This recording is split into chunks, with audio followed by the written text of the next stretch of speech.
எங்க போனாலும் அசம்பாவிதம் நடக்குது. எங்க போனாலும் பாத்தீங்கன்னா சாவு விழுகுது. எங்க பார்த்தாலும் காவு வாங்குது. எங்க பார்த்தாலும் ரத்தம் பார்க்காம விட மாட்டேங்குது. இன்னைக்கு கூட பாத்தீங்களா போலீஸ் பாத்தீங்கன்னா ஆதவர்ஜுனோட கார் இடிச்சு பிராக்சர் ஆயிடுச்சு. பிராக்சர் ஆனா நிச்சயமா ரத்தம் வந்துருக்கும். ஸோ எப்படியாவது வந்து தாவேக்கா கூட்டத்தில் ஒரு ரத்தம் பார்க்கும், காவு வாங்குவோம், ஏதாவது ஒன்று. இன்னைக்கு நல்ல வேலை காவு வாங்கல, ரத்தம் பார்த்துருச்சு.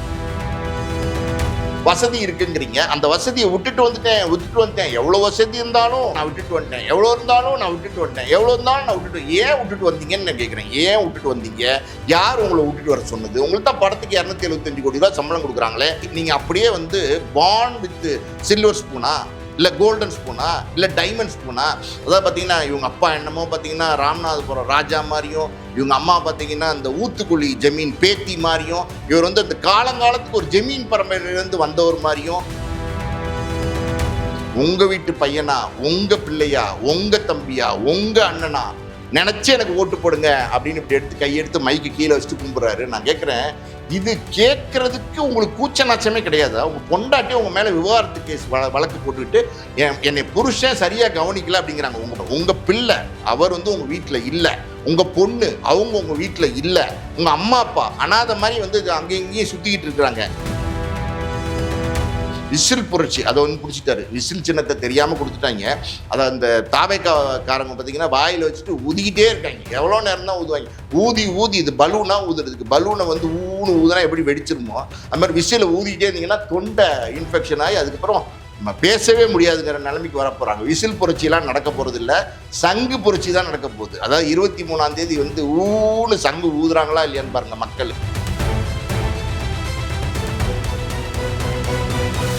மீடியா சர்க்கிள் நேயர்களுக்கு வணக்கம். இன்றைக்கு நம்மோடு நேர்களுக்காக ஆஸ்கார் மூவிஸ் தயாரிப்பாளர் பாலாஜி பிரபு அவர்கள் நம்மோடு இருந்திருக்காரு. அவரோடு பேசலாம். சார் வணக்கம். வணக்கம். வேட்புமனு தாக்கல் பண்ணிட்டு பிரச்சாரத்தை அங்கிருந்து தொடங்கியிருக்காரு. குறிப்பாக ஏற்கனவே பேசின விஷயங்கள் தான் திரும்பவும் பேசியிருக்காரு. புதிதாக வந்து ஜனநாயகன் படத்தை வந்து முடக்கிட்டாங்க, தேர்தல் நேரத்தில் எங்கே அவங்களுக்கு எதிரான ஒரு ஆயுதமாக மாறிடுமோ அப்படின்னு பயந்துட்டாங்க, எனக்கும் சேர்த்து நீதி கேட்டு வந்திருக்கேன் அப்படின்னு சொல்லிட்டு பேசியிருக்காரு. நான் பாஜகவை வெளிப்படையாக இதுலேயும் விமர்சனம் பண்ணல. எப்படி பார்க்குறீங்க விஜய் அவரோட ஸ்பீச்? அன்னைக்கு தேர்தல் பரப்புரையை தொடங்கியிருக்காருன்னு சொல்கிறீங்க. ஆக்சுவலி பார்த்தீங்கன்னா இன்றைக்கோட வந்து தேர்தல் பரப்புரையை முடிச்சிட்டார். 23ஆம் தேதி வந்து பார்த்திங்கன்னா தேர்தல், 21ஆம் தேதி மாலையோடு வந்து தேர்தல் பிரச்சாரத்தை முடிச்சிடணும். ஆனால் இன்றைக்கி 2ஆம் தேதியே பார்த்திங்கன்னா தேர்தல் பிரச்சாரத்தை முடிச்சிட்டார் விஜய். அதாவது ஏற்கனவே பெரம்பூர் போனார், ஒரு 4 நாள் ஹாலிடே எடுத்தார். அதுக்கப்புறம் இன்றைக்கி வந்து பார்த்திங்கன்னா திருச்சி கிழக்குக்கு போயிருக்காரு. திருச்சி கிழக்குக்கு ஏன் போனார் அப்படின்னா அங்கே வந்து வேட்புமனு தாக்கல் பண்ணோம். 2 தொகுதியில் வந்து போட்டிடுறதா வந்து அவரே சொல்லிட்டாரு. ஸோ வேட்புமனு தாக்கல் பண்ணணுமே, வேறு வழியே இல்லைன்னு பார்த்தீங்கன்னா தனி விமானத்தில் வந்து திருச்சி கிழக்குக்கு போயிருக்காரு. வேட்புமனு தாக்கல் பண்ணிவிட்டு வழக்கம் போல் ரோட் ஷோ தான். வழக்கம் போல் பார்த்திங்கன்னா உங்கள் விஜய்னு அந்த பாட்டெல்லாம் போட்டுக்கிட்டு மக்கள் வந்து பின்னாடி ஓடி வராங்க. அந்த ரோட் ஷோ தனக்கு ஒரு க்ரௌடு இருக்குது அப்படிங்கிற மாதிரி ஒரு நரேட்டிவ் வந்து செட் பண்ணுறாரு. நீங்கள் வந்து பார்த்திங்கன்னா நான் எங்கே போனாலும் கூட்டம் வரும், நான் எங்கே போனாலும் தள்ளுமுள்ளா இருக்கும், நான் எங்கே போனாலும் வந்து மக்கள் அலை இருக்கும் அப்படிங்கிற மாதிரி ஒரு நரேட்டிவ். இதை வந்து டிவியில் நிறைய இப்போல்லாம் பார்த்திங்கன்னா YouTube channel, TV, satellite channel எல்லாத்துலேயும் வருது இல்லையா? இதை பார்க்குற மக்கள் வந்து விஜய்க்கு இவ்வளோ வரவேற்பு இருக்கா, இவ்வளோ செல்வாக்கு இருக்கா, போகிற பக்கமெல்லாம் பயங்கர கூட்டமாக இருக்கே, பயங்கர திமுன்னு வந்து மக்கள் வராங்களே அப்படிங்கிற மாதிரி ஒரு நரேட்டிவை செட் பண்ணி அதன் மூலமாக ஓட்டுவாங்க பார்க்குறாரு. இன்னொரு பக்கம் பார்த்தீங்கன்னா அவருடைய இயலாமைன்னு சொல்லுவாங்கள்ல, அதாவது கையாளாகாத தனம்னு சொல்லலாம். பிரச்சாரத்துக்கு இப்போ ஸ்டாலின் எடுத்துக்கிட்டிங்கன்னா ஒரு 4-5 தொகுதி போயிட்டுருக்காரு. எடப்பாடி பார்த்தீங்கன்னா 5-6 தொகுதி போயிட்டுருக்காரு. தினம் எல்லாருமே பிரச்சாரத்தில் இருக்காங்க. சூறாவளி பிரச்சாரம் எல்லாருமே வந்து ஸ்டார்ட் பண்ணாங்க. ஏன்னா அதிகபட்சம் வந்து 20 நாள் கூட இல்லைன்னும் போது அது தேர்தல் வழக்கமாக பார்த்தீங்கன்னா கொஞ்சம் தவணை இருக்கும். இந்த வாட்டி ரொம்ப ஷார்ட் டைம் தான் தேர்தலுக்கு இருக்குன்னும் போது எல்லாருமே பிரச்சாரத்துக்கு போயிட்டுருக்காங்க. எல்லா கட்சியிலுமே அடிமட்ட தொண்டன்லேருந்து தலைவன் வரைக்கும் பார்த்தீங்கன்னா பயங்கரமாக விறுவிறுன்னு போயிட்டுருக்காங்க. இந்த நேற்றுக்கெலாம் பார்த்தீங்கன்னா உதயநிதி ஸ்டாலின்லாம் பார்த்தீங்கன்னா எங்கேயோ ஒரு இடத்துல டீ குடித்தார், இதெல்லாம் பண்ணார், அதெல்லாம் அவர் பார்க்குறாரு. அதாவது உதயநிதி ஸ்டாலின் டீ குடிக்கிறாரா, நான் வந்து இளநீ குடிக்கிறேன் அப்படின்னு வந்து பார்த்திங்கன்னா ஒரு செட்டப் எல்லாமே பார்த்திங்கன்னா அந்த கூட்டத்தில் இவர் யாரையுமே கண்டுக்க மாட்டார். இவர் யாருக்காவது அடிபட்டுச்சு அப்படின்னாலே அவர் கண்டுக்காமல் போயிடுவார். இந்த பையன் தஞ்சாவூரில் ஒரு பையன் வந்து ஜீப்பில் அடிபட்டு 19 நாள் ஹாஸ்பிட்டலில் இருந்து அப்புறம் இறந்து போயிட்டார் அந்த பையன் இறந்து போனதுக்கு ஒரு அனுதாபம் சொல்லலை, ஒரு ட்விட்டு சொல்லலை, அவர் போய் யாருமே பார்க்கல. ஆனால் பார்த்தீங்கன்னா இன்னைக்கு இளநீ வாங்கி குடிக்கிறார். அவ்வளோ பெரிய கூட்டத்தில் யாரையுமே திரும்பி பார்க்க மாட்டார். பொதுவாக பார்த்தீங்கன்னா யாரையுமே திரும்பி பார்க்க மாட்டார். இன்னொன்று என்னென்ன எப்படின்னா, சார் இன்னைக்கு ஒருத்தவங்க வந்து பைக்ல இருந்து உள்ள வந்து விழுகுறாங்க, வேன்ல இருந்து இறங்கி வந்து பார்த்தாரு. இல்லை அதெல்லாம் பார்ப்பார். அதான் சொல்கிறேன்ல, அந்த பழைய எல்லா தலைவர்களும் என்ன பண்ணுறாங்க பிரச்சாரத்துலேங்கிறது இப்போ தான் பார்க்குறாரு. பார்த்துட்டு டக்குன்னு வந்து வேன்லேருந்து இறங்குறாரு. வேன்லேருந்து இறங்கி ஓடி வந்து பார்க்குறாரு. அப்புறம் பார்த்தீங்கன்னா கூட்டத்தில் வந்து லிஃப்ட்லேருந்து டக்குன்னு கீழே வந்து மேலே இருக்கும்போதே பார்த்தீங்கன்னா இளநீ வாங்கி குடிக்கிறாரு ஒருத்தர்கிட்ட. அவ்வளோ பெரிய க்ரௌடில் ஒருத்தர் ஒரே ஒரு இளநீ ஸ்டா வேற போட்டு தளபதின்னு நீட்டிட்டு நிற்கிறாரு. இவர் உடனே பார்த்தீங்கன்னா நிறுத்துங்கன்னு அந்த இளநியை வாங்கி 2 சிப் பண்ணுறாரு. முழு இளநியை குடிக்க வேண்டியதுன்னு முழு இளநீ குடிக்கிறதுக்கு பயம். அதாவது எப்படின்னா க்ரௌடு ஃபோபியான்னு சொல்லுவாங்க. கூட்டத்தை பார்த்தாலே இவருக்கு பயம். ஏன்னா கூட்டத்தை பார்த்தாலே ஏன் பயம் அப்படின்னா, எங்கே போனாலும் அசம்பாவிதம் நடக்குது, எங்கே போனாலும் பார்த்தீங்கன்னா சாவு விழுகுது, எங்கே பார்த்தாலும் காவு வாங்குது, எங்கே பார்த்தாலும் ரத்தம் பார்க்காம விட மாட்டேங்குது. இன்னைக்கு கூட பார்த்தீங்களா ஒரு போலீஸை பார்த்தீங்கன்னா ஆதவர்ஜுனாவோட கார் இடித்து ஃப்ராக்சர் ஆயிடுச்சு. ஃப்ராக்சர் ஆனால் நிச்சயமாக ரத்தம் வந்திருக்கும். ஸோ எப்படியாவது வந்து தாவேக்கா கூட்டத்தில் ஒரு ரத்தம் பார்க்கும், காவு வாங்கும், ஏதாவது ஒன்று காவு வாங்கல ரத்தம் பார்க்கும். இன்றைக்கி நல்ல வேலை காவு வாங்கல ரத்தம் பார்த்துருச்சு. 2 பெண்கள் மயங்கி விழுந்துட்டாங்க. ஒரு 4 பேர் பார்த்தீங்கன்னா பைக்கில் போய் உள்ளே விழுந்துட்டாங்க, ஆக்சிடென்ட் ஆகிட்டாங்க. தண்ணி இல்லை, எல்லோரும் தவிச்சுக்கிட்டு நிற்கிறாங்க. இவர் வந்து காலையில் பார்த்தீங்கன்னா எல்லாம் டிஃபன் சாப்பிட்டீங்களா, காப்பி சாப்பிட்டீங்களா அப்படிங்கிற மாதிரியெல்லாம் கேட்டுட்டு அவன் பிரச்சாரத்தை ஆரம்பிக்கிறாரு. எல்லாம் சாப்பிட்ருப்பீங்கன்னு நினைக்கிறேன். இவரை பார்க்குறதுக்கு எல்லோரும் வெயிலில் நிற்கிறாங்க. இவர் சாவாசமாக வந்து பார்த்தீங்கன்னா டிஃபன் சாப்பிட்டீங்களா, காப்பி சாப்பிட்டீங்களான்னு கேட்டுக்கிட்டு இருக்காரு. அதாவது மக்களாக வந்து இப்போல்லாம் வந்து ஜாயிண்ட் ஆகிறாரு. இப்போ ஜாயிண்ட் ஆகிறார். மற்ற கட்சி தலைவர்கள் அன்பில் மகேஷ்லேருந்து பார்த்தீங்கன்னா மு.க. ஸ்டாலின்லேருந்து, எடப்பாடியிலேருந்து, திருமாவளவன்லேருந்து, நம்ம சீமான்லேருந்து எல்லாரும் எப்படி மக்களோட வந்து சேர்ந்து அவங்க வீட்டில் சாப்பிட்றது, டீ குடிக்கிறது எல்லாம் பார்த்துட்டு இவர் வந்து இளநீ குடிக்கிறாரு. இவரும் மக்களாக சேர்ந்து பண்ணுறாரு. இதெல்லாம் ஓகேங்க. உங்களுக்கும் எம்ஜிஆருக்கும் என்ன சம்மந்தம்? எதுக்கு நீங்கள் வந்து ஊரை ஏமாற்ற பார்க்குறீங்க? எம்ஜிஆர் சிலைக்கு போய் மாலை போடுறாரு. எம்ஜிஆர் சிலைக்கு எதுக்கு மாலை போடுறீங்க? எம்ஜிஆர் இதுவரை நீங்கள் வீட்டில் இது வரைக்கும் யாருக்காவது மாலை போட்டிருப்பீங்களா? பிறந்த நாள் இல்லை நினைவு நாள் அப்படின்னா குட்டியூண்டு பார்த்தீங்கன்னா A4 சைஸில் ஃப்ரேம் பண்ணி வச்சுருப்பாரு. இவர் தான் பெரியாரா அப்படின்னு சொல்லிட்டு ஒரு மாலையை அப்படி போடுவார். உடனே ஒரு ஃபோட்டோ அப்படி கும்புற மாதிரி கொடுப்பாரு. இதுதான் அதிகபட்சம் பண்ணுவார். முத்துராமலிங்க தேவரா அப்படின்னு சொல்லிட்டு ஒரு மாலையை போட்டு ஃபோட்டோ போடுவார். இதுதான் இவர் அதிகபட்சம். இவருக்கு தெரிஞ்ச தலைவர்கள் பற்றின அறிவு, அரசியல் பற்றின புரிதல் எல்லா பிரச்சாரத்திலையும் ஏறி ஒரே விஷயம் சார், அழுத்து போச்சு சார். மக்களே பார்த்தீங்கன்னா தூய சக்தின்னு ட்ரால் பண்ணுற அளவுக்கு வந்து கிண்டல் பண்ணுறாங்க. ஆனாலும் ஏறி பார்த்தீங்கன்னா தூய சக்தி. எது தீய சக்தி? டிஎம்கே தூய சக்தி. அந்த தீய சக்தி ஸ்டாலின் வேணுமா, இந்த தூய சக்தி விஜய் வேணுமா அப்படிங்கிறது எல்லா இதுலையும் கேட்குறாரு. இன்னொன்று, இப்போ இந்த விசில் சின்னம் கொடுத்துட்டாங்கல்ல, இந்த விசில் சின்னம் கொடுத்ததுக்கப்புறம் பார்த்தீங்கன்னா இந்த விசில் சின்னம் கொடுத்ததுக்கப்புறம் ஒரு டெம்ப்ளேட்டை பிடிச்சிட்டாரு. அது என்ன அப்படின்னா, நீங்கள் எல்லாரும் காலையில் அந்த தேர்தல் அனௌன்ஸ் பண்ணதுக்கப்புறம் ஏப்ரல் 23 எந்திரிச்சு குளிச்சு ஃப்ரெஷ்ஷாக ட்ரெஸ் எல்லாம் போட்டுக்கிட்டு போய் விசில் சின்னத்து பட்டன் பக்கத்தில் அமுக்குங்க அப்படிங்கிறார். ஏன் இல்லை எந்திரிச்சு குளிக்காமல் போனால் ஓட்டு போட போனால் ஒத்துக்க மாட்டாரா? இல்லை பல்லு விளக்காமல் ஓட்டு போனால் ஒத்துக்க மாட்டாரா? இல்லை எல்லாமே வந்து எந்திரிச்சு குளிச்சு இதை வந்து ஏதோ ஒன்றுல சொல்லலாம். விசில் சின்னத்துக்கு ஓட்டு போடுங்க, என்னை கை விட்டுறாதீங்க அப்படின்னா பரவாயில்ல. விசில் எந்திரிச்சு குளிச்சு ட்ரெஸ் பண்ணி வீட்டில் உள்ளவங்கெல்லாம் கூப்பிட்டு வந்து விசில் சின்னத்துக்கு போடணுமா? யாரும் போட போகிறதில்ல. அதாவது வந்து பார்த்திங்கன்னா இந்த இந்தியாவை ஒரு நடிகை இருக்காங்கல்ல, அந்த நடிகை வந்தாலே கூட்டம் வரும். இந்தியா வர பிரச்சாரத்துக்கு போன அந்த கூட்டத்தெல்லாம் நீங்கள் பார்த்துருக்கீங்களா? திபுன்னு கூட்டம் வருவாங்க. ஏன்னா வந்து மக்களுக்கு வந்து எப்படின்னா, திரையில் பார்க்குற நடிகனை தரையில் பார்க்கும்போது ஒரு சந்தோஷம், அடடா பார்த்துட்டோமே அப்படின்னு. நேற்றுக்கு பார்த்தீங்கல்ல, ஒரு பொண்ணு இந்த பெரம்பூர் பிரச்சாரம்னு நினைக்கிறேன், அங்கே விஜயை பார்த்துட்டேன்னு ஒன்று அழுகுது, விஜயை பார்க்க முடியலேன்னு ஒன்று அழுகுது. இதுங்கெல்லாம் எப்படி பாருங்க, தினுசாக இருக்குங்க எல்லாமே. இது எங்கேருந்து பிடிப்பாங்க? இதுங்களையெல்லாம் வந்து பெத்தாங்களா செஞ்சாங்களான்னு தெரியல. வேற மாதிரி தினுசா பேசுதுங்க. அதுவும் பெண்கள் வந்து பார்த்தீங்கன்னா தினுசா பேசுங்க. இதுக்கெல்லாம் இவர் வந்து எதுவும் சொல்ல மாட்டார். ஆனால் பொன்ராஜ் கைத்தா எதிர்ப்பா பார்த்தீங்கன்னா டிஜிபி ஆஃபீஸில் போய் கம்ப்ளைண்ட் கொடுப்பாரு.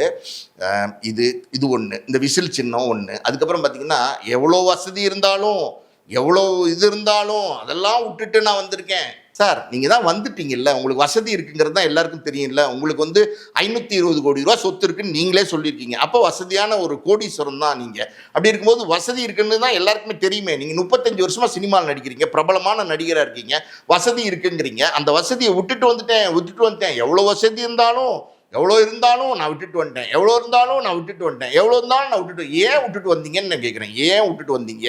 யார் உங்களை விட்டுட்டு வர சொன்னது? உங்களுக்கு தான் படத்துக்கு 275 கோடி ரூபா சம்பளம் கொடுக்குறாங்களே, கேரவன் கொடுக்குறாங்க, ஏசி ரூம் கொடுக்குறாங்க, எல்லா ஃபெசிலிட்டியும் கொடுக்குறாங்களே. அப்போ நீங்கள் ஜாலியாக நடிச்சுட்டு சினிமா நடிகனாகவே இருக்க வேண்டியதானே, நீங்கள் எதுக்கு விட்டுட்டு வரீங்க? இதெல்லாம் எப்படின்னா ஒரு அரசியல் செய்கிறதுக்கு வரவங்க. அரசியல் அப்படின்னா மக்கள் சேவை தான் அரசியல். அப்படி மக்கள் சேவை செய்யணும்னு நினைக்கிறீங்க, நீங்கள் தான் சொல்கிறீங்க மக்களுக்கு நான் நல்லது செய்வேன்னு சொல்கிறீங்க. அப்படி சொல்லக்கூடிய நீங்கள் எதுக்கு இந்த வார்த்தையை பயன்படுத்துகிறீங்க? நீங்கள் சரி, நீங்கள் அப்படியே வந்து பார்ன் வித் சில்வர் ஸ்பூனா, இல்லை கோல்டன் ஸ்பூனா, இல்லை டைமண்ட் ஸ்பூனா? அதாவது பார்த்தீங்கன்னா இவங்க அப்பா என்னமோ பார்த்தீங்கன்னா ராமநாதபுரம் ராஜா மாதிரியும், இவங்க அம்மா பார்த்தீங்கன்னா அந்த ஊத்துக்குழி ஜமீன் பேத்தி மாதிரியும், இவர் வந்து அந்த காலங்காலத்துக்கு ஒரு ஜமீன் பரம்பரையிலேருந்து வந்தவர் மாதிரியும். எங்கேருந்து வந்தீங்க? எங்கேருந்து வந்தீங்க? உங்கள் ஆர்ஜின் என்ன? நீங்கள் யார்? உங்கள் அப்பா எப்படி வந்து அசிஸ்டன்ட் டைரக்டர் வந்து எப்படி சினிமாவில் வந்து எப்படி இருந்தீங்க? நீங்கள் 10வது படிச்சிங்க, ஃபெயில் ஆகிட்டீங்க, டுட்டோரியலில் சேர்ந்து மறுபடியும் 10வது வந்து பாஸ் பண்ணீங்க, 12வது ஃபெயில் ஆகிட்டீங்க, மறுபடியும் டுட்டோரியலில் படித்து மறுபடியும் 12வது பாஸ் பண்ணீங்க. லயோலா காலேஜ், அதாவது வந்து இந்த கிறிஸ்துவருங்கிற அடையாளத்தை வச்சுக்கிட்டு, ஜோசப் விஜய் அப்படிங்கிற அடையாளத்தை வச்சுக்கிட்டு லயோலா காலேஜில் நீங்கள் சீட் வாங்கி படிச்சிங்க. அந்த படிச்சிங்கல்ல, விஸ்காமன்னு படிச்சிங்க. அந்த படித்த அந்த டிகிரியை வாங்கினீங்களா? அந்த பிஎஸ்சியோ பிஓ அதை அந்த டிகிரியை நீங்கள் வாங்கினீங்களா? அதுவும் கிடையாது. அதுக்கு கூட நீங்கள் குவாலிஃபைட் கிடையாது. அதுலேயும் நீங்கள் வந்து பார்த்தீங்கன்னா ட்ராப் அவுட்டு. அப்படி இருக்கும்போது அந்த ட்ராப் அவுட்டான ஒரு 4-5 பேர், அதில் வந்து சஞ்சீவ், அப்புறம் இப்போ வேட்பாளராக நிற்கிறார்ல, அதாவது வந்து பார்த்தீங்கன்னா அரசியல் தியாகி, இது வரைக்கும் பார்த்தீங்கன்னா பல கருத்துக்களுக்கு வந்து குரல் கொடுத்துருக்கிறார். யார்? அந்த ஸ்ரீநாத் ஐயங்கார் பையன் இருக்கார்ல, அவர் வந்து எல்லா கருத்துக்கும் குரல் கொடுக்கறக்கூடிய ஒரு நீட்டுக்கு எதிர்ப்பாக கொடுப்பாரு, ஸ்டெர்லைட்டுக்கு கொடுப்பாரு, ஜல்லிக்கட்டுனா வந்து குரல் கொடுப்பாரு. அப்படிப்பட்ட ஒரு அரசியல் ஆர்வமுள்ள ஒரு இளைஞனை வந்து நீங்கள் நிறுத்திருக்கிறீங்க தூத்துக்குடியில். ஸோ இவங்கெல்லாம் ஒரு நண்பர்கள். இவங்க ஒரு 4-5 பேரை தவிர யாரோடையும் பேசுறது கிடையாது, யாரோடையும் சிரிக்கிறது கிடையாது, யாரோடையும் பழகிறது கிடையாது. அவர் சொல்கிறாரு, உங்கள் வீட்டு பையனா, உங்கள் பிள்ளையா, உங்கள் தம்பியா, உங்கள் அண்ணனா நினச்சி எனக்கு ஓட்டு போடுங்க அப்படின்னு இப்படி எடுத்து கையெடுத்து மைக்கு கீழே வச்சுட்டு கும்பிட்றாரு. நான் கேட்குறேன், இது கேட்குறதுக்கு உங்களுக்கு கூச்ச நாச்சமே கிடையாது? அவங்க பொண்டாட்டி உங்கள் மேலே விவாகரத்து கேஸ் வழக்கு போட்டுக்கிட்டு என்னை புருஷன் சரியாக கவனிக்கல அப்படிங்கிறாங்க. உங்கள் பொண்டாட்டி ஒரு குடும்பத்தில் இருக்கிற முக்கியமான உறுப்பினர் கவனிக்கலைங்கிறாங்க. உங்கள் பிள்ளை அவர் வந்து உங்கள் வீட்டில் இல்லை, உங்கள் பொண்ணு அவங்க உங்கள் வீட்டில் இல்லை, உங்கள் அம்மா அப்பா அனாதை மாதிரி வந்து அங்கேயும் இங்கேயும் சுற்றிக்கிட்டு இருக்கிறாங்க. மொத்தத்தில் உங்களுக்கு இருக்கிற முக்கியமான உறவுகள் யார்? அம்மா, அப்பா, மனைவி, 2 குழந்தைங்க. இந்த 5 உறவுமே நீங்கள் தெருவில் விட்டுட்டு, இந்த 5 உறவுமே நீங்கள் அனாதையாக்கிட்டு, நீங்கள் வந்து உங்கள் வீட்டு பிள்ளையா நினைங்க, உங்கள் அண்ணனா நினைங்க, தம்பியா நினைங்க. நீங்கள் நினச்சிங்களா? பிள்ளையா நினச்சிங்களா? உங்கள் பிள்ளையா நினச்சிருந்தீங்கன்னா உங்கள் பிள்ளையை நீங்கள் வீட்டை விட்டு வெளியில் துரத்தி விட்டுருப்பீங்களா? உங்கள் மனைவியை நீங்கள் வீட்டை விட்டு துரத்தி விட்டுருப்பீங்களா? உங்கள் அம்மா அப்பாவை அனாதையாக்கியிருப்பீங்களா? இதுக்கு இவங்களுக்கு எல்லாருக்கும் கடன் வேற கொடுத்துருக்கிறாரு. புரியுதா உங்களுக்கு? அதாவது அந்த பையன் நியாயமாக பார்த்தீங்கன்னா அந்த சஞ்சயெல்லாம் ஒரு மானரோசம் உள்ள பையனாக இருந்தால் 8 லட்சத்தை கொண்டு போய் முதல்ல வந்து மூஞ்சியில் விசிறடிச்சுட்டு வரணும். இந்தா உன் கடன், முதல்ல அந்த எங்களை கேவலப்படுத்துறதை நிறுத்து அப்படின்னு சொல்லி விசிறடிச்சுட்டு வரணும். அந்த மாதிரி எல்லாரையும் கேவலப்படுத்திக்கிட்டு அது இதுன்னு பண்ணிக்கிட்டு இருக்காரு. இவர் போகிற பக்கம் எல்லாம் பிரச்சனைங்க, எல்லா பக்கமும் பிரச்சனை, கூட வச்சுருக்கவங்க பிரச்சனை எல்லாம். அதாவது விசில் புரட்சி. எப்படி விசில் புரட்சி அதை வந்து பிடிச்சிட்டாரு. விசில் சின்னத்தை தெரியாமல் கொடுத்துட்டாங்க. அதை அந்த தாவேக்காரங்க பார்த்தீங்கன்னா வாயில் வச்சுட்டு ஊதிக்கிட்டே இருக்காங்க. எவ்வளோ நேரம் தான் ஊதுவாங்க? ஊதி இது பலூனா ஊதுறதுக்கு, பலூனை வந்து ஊதுனா எப்படி வெடிச்சிருமோ அது மாதிரி விசிலை ஊதிக்கிட்டே இருந்தீங்கன்னா தொண்டை இன்ஃபெக்ஷன் ஆகி அதுக்கப்புறம் பேசவே முடியாதுங்கிற நிலைமைக்கு வரப்போகிறாங்க. விசில் புரட்சியெல்லாம் நடக்க போகிறது இல்லை, சங்கு புரட்சி தான் நடக்க போகுது. அதாவது 23ஆம் தேதி வந்து சங்கு ஊதுறாங்களா இல்லையான்னு பாருங்கள் மக்கள். இதெல்லாம் வந்து இதெல்லாம் வந்து எப்படின்னா ஒரு டெம்ப்ளேட் அரசியலுக்கே தகுதியே கிடையாது. வசதியை விட்டுட்டு வந்தேன்னு சொல்கிற நீங்கள், சரி நீங்கள் ஜமீன்தார் பேரனாக இருக்க வேண்டாம், எதுவுமே இருக்க வேண்டாம், வசதி விட்டு வந்தீங்கல்ல. நீங்கள் என்ன வசதி கம்மியாக வாழ்கிறீங்க? வசதி விட்டு வந்தீங்கல்ல, தனி விமானம், எங்கே போனாலும் தனி விமானம். இப்போ திருச்சிக்கு எதில் வந்தார்? தனி விமானம் தானே, பேசஞ்சர் ஃப்ளைட்லேயே வந்தார். அப்புறம் பயங்கரமான லக்ஸுரி காரு, அப்புறம் அந்த கார்லேருந்து அப்படியே வந்து எல்லா ஸ்பெசிலிட்டிஸும் இருக்கும். ஒரு 5 ஸ்டார் ஹோட்டல், 7 ஸ்டார் ஹோட்டலில் என்னென்ன ஸ்பெசிலிட்டிஸ் இருக்குமோ அத்தனை ஸ்பெசிலிட்டிஸும் அந்த கேரவனில் இருக்குது. Luxury food, luxury drink, luxury water, எல்லாமே உங்களோட ட்ரெஸ்ஸு, கிஸ்ஸு, காஸ்டியூம், பர்ஃப்யூமு, வாட்ச்லேருந்து அவ்வளவுமே வந்து டாப் நாட்னு சொல்லுவாங்களா, அந்த மாதிரி வந்து லக்ஸுரியான ஒரு லைஃப் லீட் பண்ணுறீங்க. உங்களுடைய வீடு என்ன சாதாரணமாக ஒரு 10க்கு 10 வீட்டில் வாழ்ந்துக்கிட்டு இருக்கிறீங்களா? வசதியை விட்டுட்டு வந்துட்டீங்க, விட்டுட்டு வந்துட்டேன்னு சொல்கிறதுக்கு. அதில் பெரிய மாளிகைங்க, 56,000 60,000 ஸ்கொயர் ஃபீட்டில் ஒரு பெரிய மாளிகை, அந்த பக்கம் பனையூர் இல்லம், ஸ்விம்மிங் பூலு, பட்டு மெத்த, பன்னீர் இப்படின்னு வாழ்ந்துக்கிட்டு இவர் சொல்கிறாரு வசதியெல்லாம் விட்டுட்டு வந்துட்டாராம். மக்களை எப்படியெல்லாம் ஏமாத்துறதுக்கு வழி இருக்கோ அப்படியெல்லாம் வந்து ஏமாத்துறாரு விஜய்.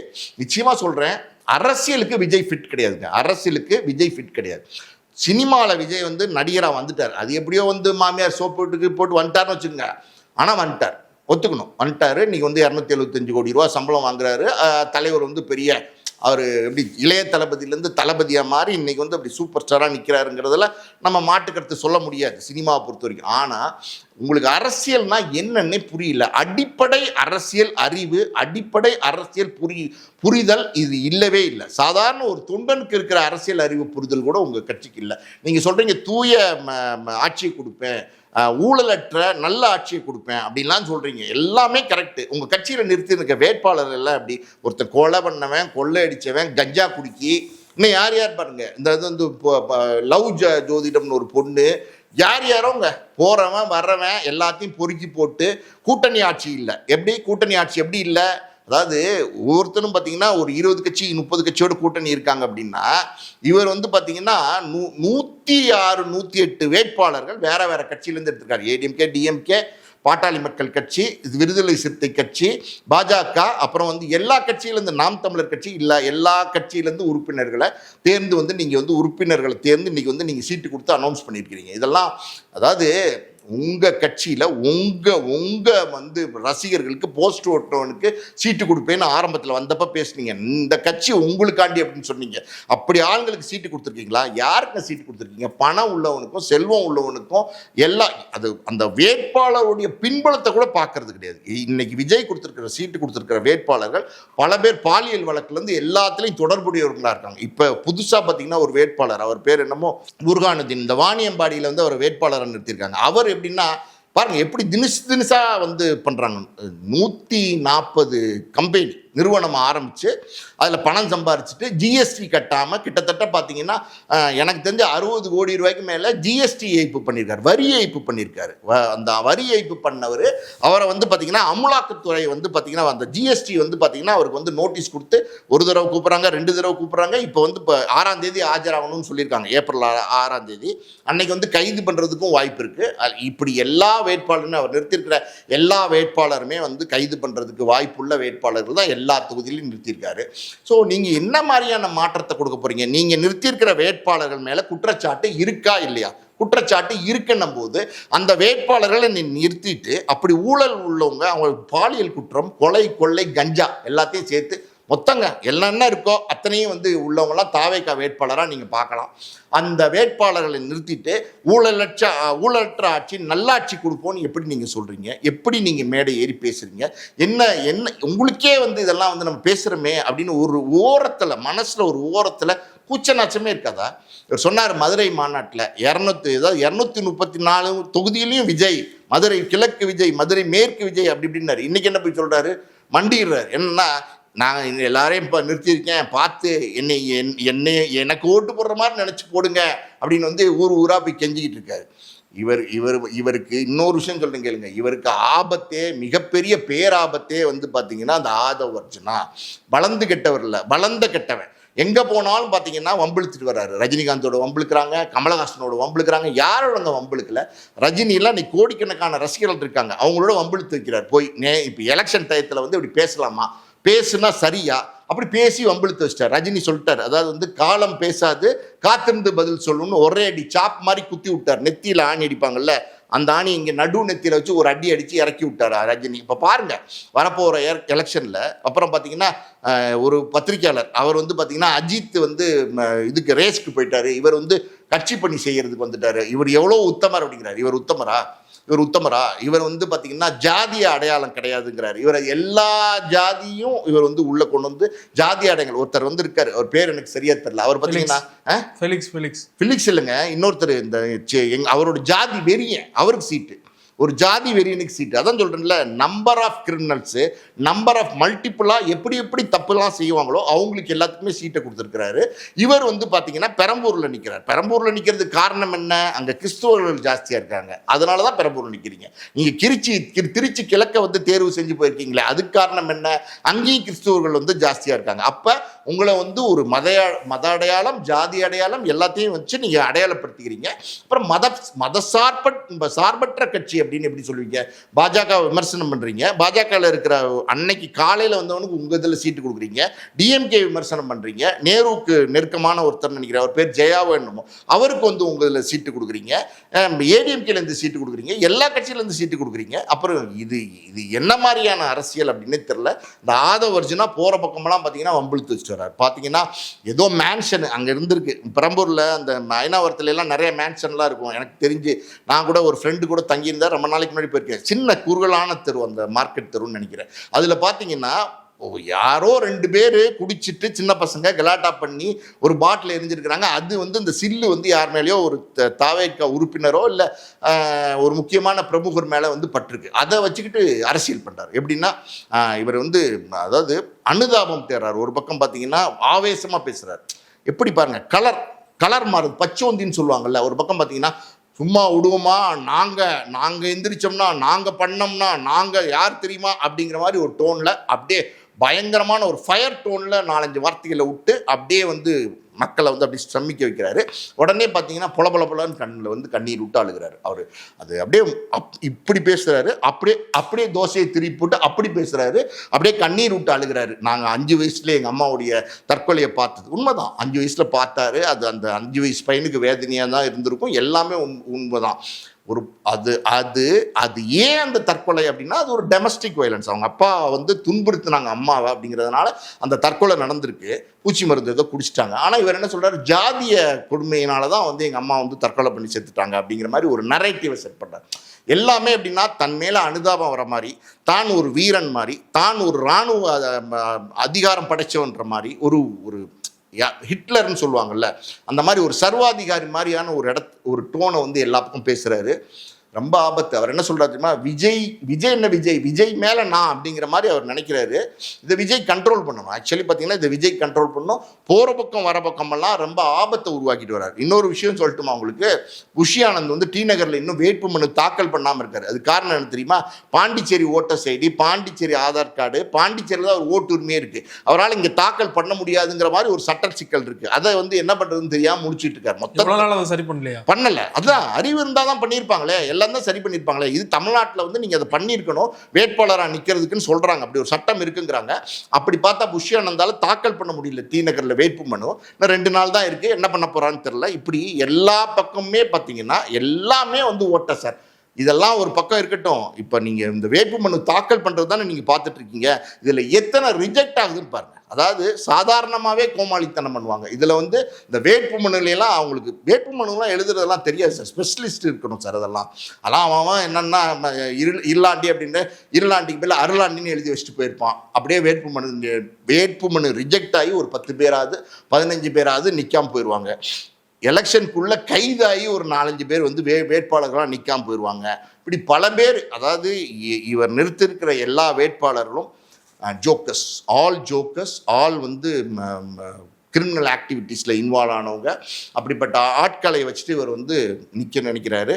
எப்படியாவது அனுதாபம் தேடி வந்து வில்லிவாக்கத்தில் விஜய் தோத்தாலும் பரவாயில்ல, வில்லிவாக்கத்தில் நம்ம ஜெயிச்சிடலான்னு விஜய் ஆதவ் நினைக்கிறாரு.